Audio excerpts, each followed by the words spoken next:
Olá, internautas do Opção Play. Hoje recebemos o professor Carlos André. Falaremos sobre racismo. Recentemente, o presidente Luiz Inácio Lula da Silva sancionou a lei que equipara injúria racial ao racismo. Para falar mais, convidamos o professor. Olá, professor. Olá, internautas do Jornal Opção. Olá, Eduardo. Uma honra estar aqui com vocês para falar sobre um dos assuntos mais importantes que há no Brasil. Não se pode falar sobre qualquer hipótese em cidadania sem se falar num assunto tão grave, tão importante para o país, que é o racismo. Professor, já vamos começar no assunto. Eu gostaria que o senhor já explicasse para os nossos internautas o que muda com essa lei. Muda tudo. E felizmente muda tudo. E digo felizmente porque o Brasil, lamentavelmente, Eduardo, é um país racista. E quando eu digo isso, não estou falando de perspectiva ideológica, seja a esquerda ou seja a direita. Estou falando do ponto de vista técnico, do ponto de vista institucional. Se pode perceber que, de natureza muito clara, que sociologicamente falando, os pretos, os negros brasileiros, pretos, pretas, negras, são discriminados. Não resta a menor dúvida. Isso tem natureza institucional. Isso não é tão somente uma questão de natureza linguística, é institucional. Os melhores empregos não são para pretos.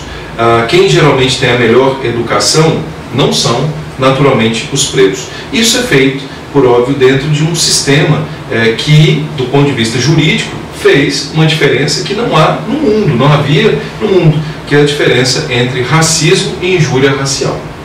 A lei especial que está ligada ao racismo dizia que o crime de racismo é um crime inafiançável, que o crime de racismo é um crime imprescritível. Lembrando, inafiançável significa dizer que alguém não pode ir lá, por uma questão de natureza econômica, e pagar para sair da prisão, e imprescritível significa dizer que esse crime não prescreveria, o que significa que, independentemente de um tempo passar, a pessoa terá que cumprir.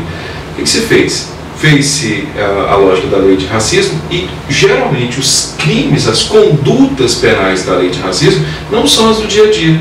Porque o racismo está ligado a nessa lei especificamente, a um ato contra um grupo. Então, por exemplo, não deixar alguém trabalhar aqui no jornal porque esse alguém é preto. Esse é racismo. No dia a dia, o que acontecia foi que o Código Penal previa, um dos artigos, a injúria racial. E a injúria racial era, por exemplo, chamar alguém individualmente, por exemplo, de macaco, ofender a honra desse alguém em razão, por exemplo, da cor da pele. O que acontecia mais? Obviamente, a segunda opção. E essa segunda opção, estruturalmente, estava ligada à lógica da injúria racial. Eu disse que muda tudo. Porque agora, com essa atitude que é do Congresso Nacional, é importante observar isso, e que foi ratificado pelo novo presidente da República, não haverá mais diferença.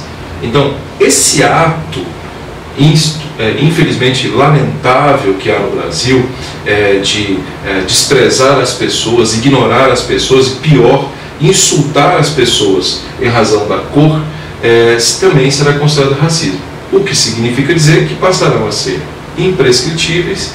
Esse ato passará a ser crime, um crime de natureza imprescritível e também de natureza inafiançável. É um recado de evolução da nossa República, por isso que muda tudo. Professor, como identificar um crime de racismo?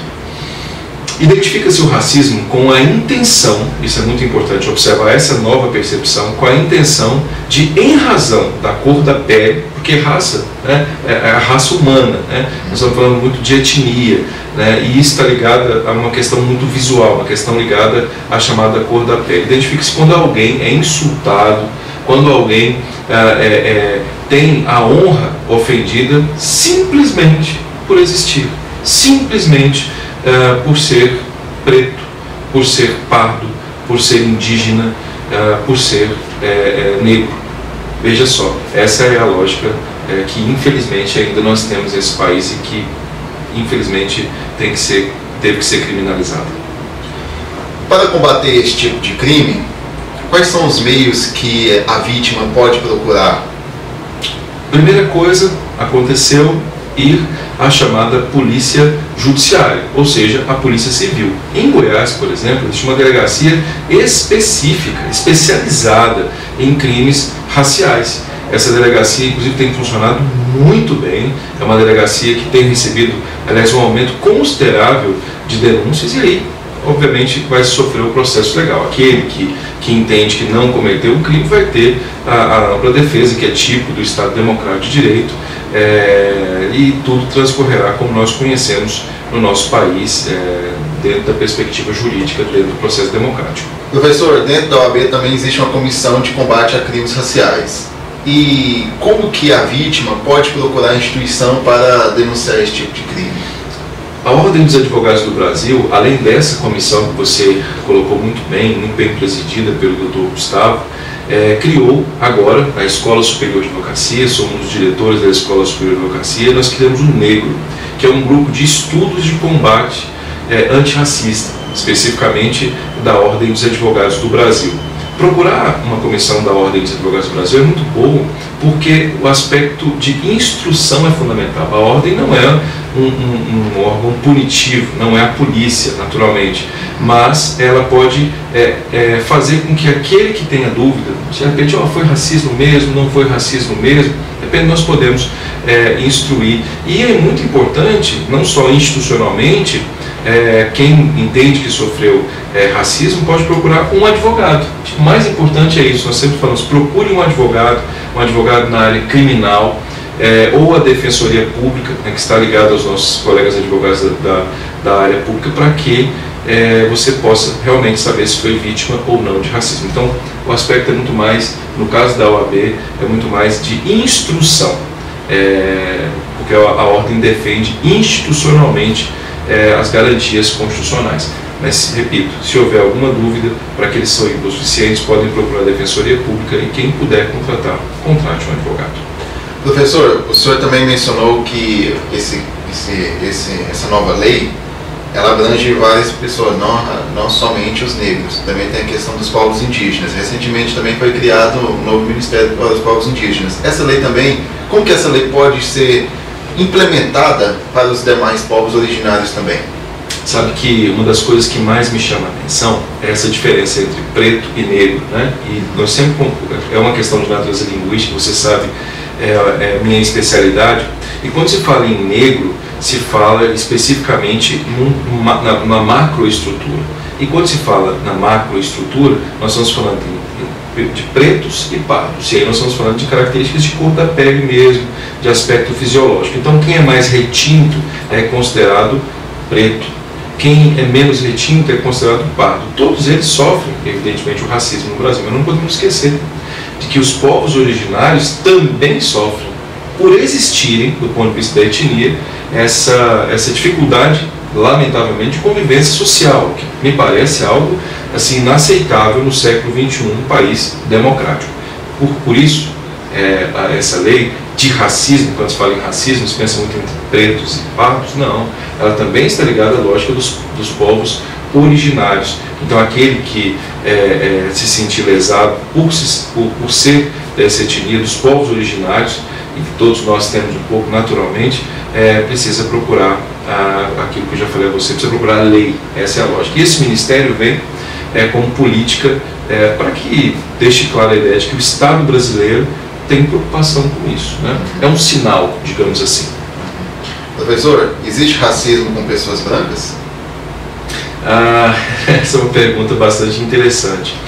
Muita gente fala sobre o chamado racismo reverso, né? Eu gosto muito da fala do ministro dos Direitos Humanos, quando ele fala, né, que o racismo reverso é como se fosse o pé da cobra, né? O pé da cobra. Não existe, naturalmente não existe. Eu falo isso brincando assim, mas é muito sério imaginar que quando se fala na perspectiva do racismo em relação à lógica das pessoas brancas no Brasil, e falo isso com muito respeito, né, é uma construção completamente inaceitável. Não há isso, evidentemente. Aí você vai me dizer, mas se as pessoas brancas forem pobres, né? Aí é outra coisa, não é exatamente a lógica do racismo, porque a perspectiva que envolve a lógica do racismo está intimamente ligada à cor da pele, não há outra lógica. Essa perspectiva que envolve, por exemplo, quando alguém é branco e é pobre, aí é outro aspecto, é a fobia, até um nome específico para isso, é a fobia à pobreza, que lamentavelmente parte das elites brasileiras tem. Isso é lamentável, mas não é racismo. Dizer que isso é racismo e dizer que é racismo reverso, lamentavelmente, é uma expressão forte, mas eu chamaria isso de uma espécie de um analfabetismo funcional. Precisa ser, no mínimo, se não revisto, é preciso que as pessoas estudem um pouco mais. Bom, pessoal, por hoje é só. Agradecemos primeiramente ao professor e a você, internauta. É uma honra estar aqui no Jornal Opção, sabe? Sou um grande admirador do trabalho sério que vocês fazem aqui e estou sempre aqui à disposição quando for chamado, aqui estarei.